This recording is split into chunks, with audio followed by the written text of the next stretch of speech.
Hi, I'm Sean Michael Ragan, and you're watching Cool Tools.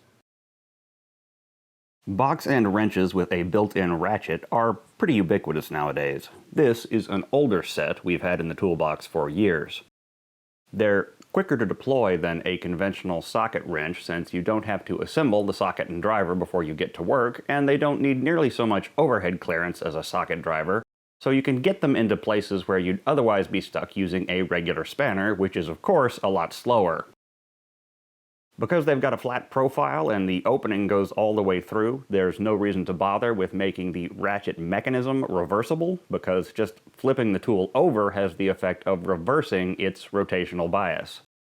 So there's no switch like on a standard socket driver, and one side is labeled on while the other is labeled off, which works great until you come up against a reverse threaded bolt, but in fairness those are pretty rare. Anyway, these things are cool, and while I enjoy the convenience of having them around, if I ever need to make space in the spanner drawer, these will probably be the first things to go.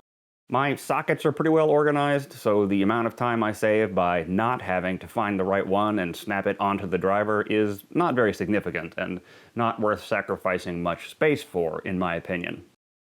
However, I did recently buy this single 1/4-inch ratcheting box end because I ran up against a situation which made me realize that even if you don't feel like you need a whole set of these, the 1/4-inch size in particular might be worth keeping around. Here's the situation I was talking about. Replacing the footing around the bottom of this post, I'm trying to secure this board to the post with a pair of wood screws. The holes for the screws are already drilled and countersunk in the board, and the only problem I have is driving them into the post with this air conditioner in the way. I've got barely enough clearance here to get the screws positioned in the holes, which leaves me with less than an inch of headspace, which isn't nearly enough room to get my cordless drill in there, even if I use the right angle attachment.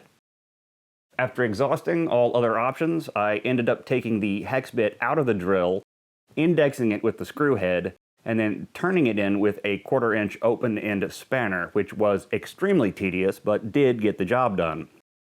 But if you've got a 1/4-inch ratcheting box end, you can just do this.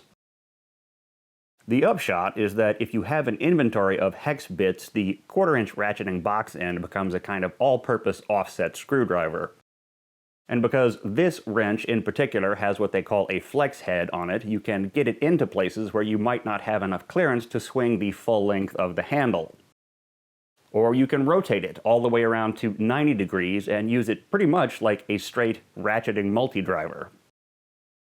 And if you have some of these hex drive sockets, it can even function, kind of ironically, as a lightweight socket set. So it's potentially a very versatile tool. This model costs just $10, measures just 5 inches long, and weighs only 50 grams, which makes it cheap to buy, store, and carry.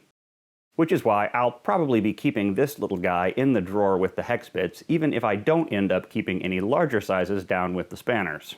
Okay, thank you for watching. As always, you'll find affiliate links down below the video. If you've seen anything here you like, please do check those out, as well as our blog and our podcast over at cool-tools.org. We'll see you next time.